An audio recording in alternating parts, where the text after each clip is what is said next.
Bismillahirrahmanirrahim. Assalamualaikum warahmatullahi wabarakatuh. Bagaimana kabarnya hari ini, anak soleh-solehah? Semoga kalian dalam keadaan sehat walafiat dan selalu dalam lindungan Allah Subhanahu wa Ta'ala.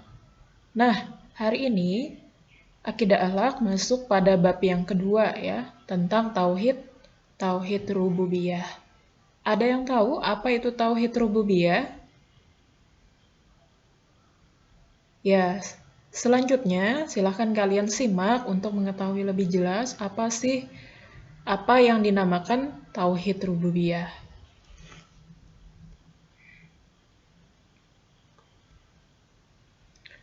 Tauhid berasal dari bahasa Arab, yaitu berakar kata dari kata wahada yuwahidu tauhidan, yang berarti mengesahkan Allah Subhanahu wa Ta'ala. Secara istilah, tauhid adalah mengesahkan Allah Subhanahu wa Ta'ala, baik dalam zatnya dan asma wa sifat. Arti kata rububiyah adalah mencipta, memberikan rezeki, dan mengelola. Maka, tauhid rububiyah berarti kepercayaan bahwa Allah lah satu-satunya pencipta, pemelihara, dan pengatur alam semesta. Jadi adanya matahari, bulan, bintang, bumi dengan segala isinya yang berupa manusia, binatang, tumbuh-tumbuhan, pegunungan, sungai, dan lautan merupakan bukti dan tanda adanya Allah Subhanahu wa Ta'ala. Jadi segala yang ada di alam semesta ini adalah tanda-tanda ya, atau bukti-bukti kebesaran dan kekuasaannya Allah Subhanahu wa Ta'ala. Selain itu juga menunjukkan adanya zat yang membuktikan keesaannya, dan hanya Allah sajalah yang maha berkuasa untuk menciptakan dan mengatur apa yang dikehendakinya. Jadi sudah jelas ya di sini bahwa rububiyah ya, tauhid rububiyah itu adalah kita meyakini bahwa hanya Allah lah saja ya yang maha menciptakan, yang maha memberi, yang maha mengatur atau mengelola seluruh apa yang ada di alam semesta ini ya, yang memberikan rezeki kepada manusia, kepada binatang, kepada makhluk-makhluk yang lainnya ya, adalah Allah Subhanahu wa Ta'ala yang menciptakan ya semua makhluk hidup yang ada di dunia ya, tumbuh-tumbuhan dengan berbagai macam jenisnya ya, kemudian binatang yang berbagai macam rupanya, bentuknya ya, kemudian menghidupkan, kemudian mematikan manusia ya, setiap waktu ada saja kelahiran manusia, kemudian kematian manusia ya di seluruh alam semesta ini. Selanjutnya, nah, perbuatan-perbuatan yang dapat merusak kesempurnaan tauhid kita ya. Jadi tauhid kita itu bisa menjadi rusak. Jadi di sini Ibu sampaikan ada 3 ya. Yang pertama itu adalah syirik. Apa itu syirik? Nah, syirik merupakan perbuatan yang tergolong dalam dosa besar ya. Jadi syirik ini adalah dosa yang sangat besar ya, dosa yang paling tinggi, yaitu syirik. Nah, yaitu dosa yang sangat dibenci oleh Allah Subhanahu wa Ta'ala. Syirik ini adalah menjadikan sesuatu selain Allah sebagai Tuhan yang disembah dan ditaati.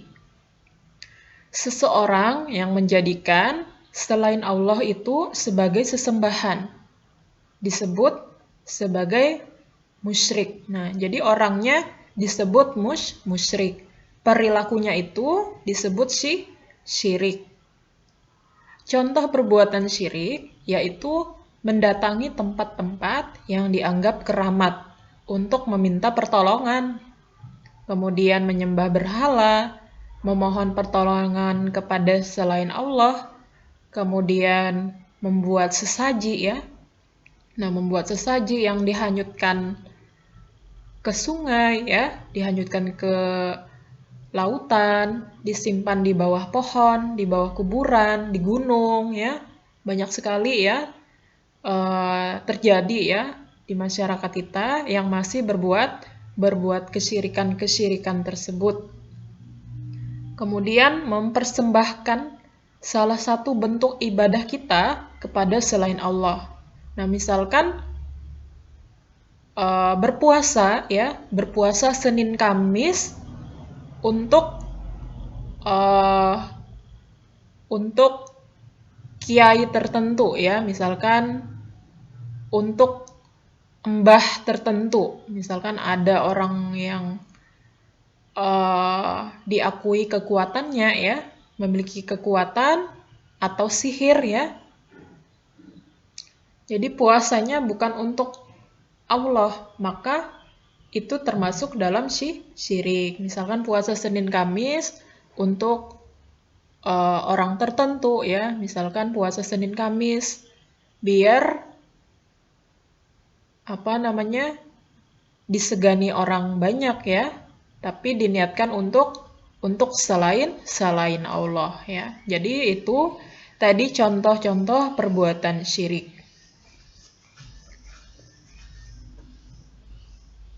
Yang mana perbuatan syirik ini dapat merusak kesempurnaan tauhid kita dan merupakan dosa yang sangat besar, dosa yang sangat dibenci Allah Subhanahu wa taala. Sehingga kita harus menghindari perbuatan syirik ini dan selalu berdoa kepada Allah agar dijauhkan dari perbuatan syirik. Yang kedua adalah nifak ya. Apa itu nifak? Jadi pengertian nifak adalah menampakkan Islam dan kebaikannya, tetapi menyembunyikan kekufuran dan kejahatan. Orang yang melakukan perbuatan ini disebut orang yang munafik ya. Jadi dia menampakkan sebagian Islam ya dan kebaikan-kebaikannya, tetapi di dalam hatinya itu ada penolakan ya, ada kekufuran, ada suatu kejahatan. Jadi apa yang terlihat dengan apa yang sebenarnya itu berbeda ya dari kenyataannya. Nah, itu adalah disebut orang munafik. Nah, dalam Al-Qur'an, golongan munafik ini dibahas sangat panjang. Karena golongan ini termasuk dalam kategori yang sangat berbahaya. Ya, jadi perbuatan ini sangat berbahaya ya, perbuatan munafik ini. Dan bahkan di dalam surah Al-Munafikun itu dibahas ya tentang bahaya-bahaya orang munafik, dan Nabi Muhammad Shallallahu Alaihi Wasallam bersabda bahwa ciri-ciri orang munafik itu ada 3. Nah, jadi bila dalam diri kalian itu ada salah satu dari perilaku ini, ya cepat-cepat cepat-cepat introspeksi diri, kemudian berdoa biar pelan-pelan kalian hindari ya perbuatan munafik ini. Nah, ciri-cirinya itu ada 3. Yang pertama, sering berbohong ya. Kalau dia berkata, itu sering berdusta, sering berbohong. Ya, nah itu yang pertama. Yang kedua, kalau ia berjanji itu sering ingkar janji ya. Jadi janjinya ketemu hari Senin ya, tapi ternyata tidak bisa menepati ya, tidak bisa datang pada hari Senin. Dan tidak memberikan penjelasan ya, kenapa tidak jadi di hari Senin. Sehingga orang yang diberikan janji itu ya sudah meluangkan waktu, sudah capek menunggu ya, tapi diberikan harapan-harapan ya, tanpa kepastian ya. Nah, itu yang suka ingkar-ingkar janji ya, maka ia termasuk dalam dalam orang munafik, ciri-ciri orang munafik.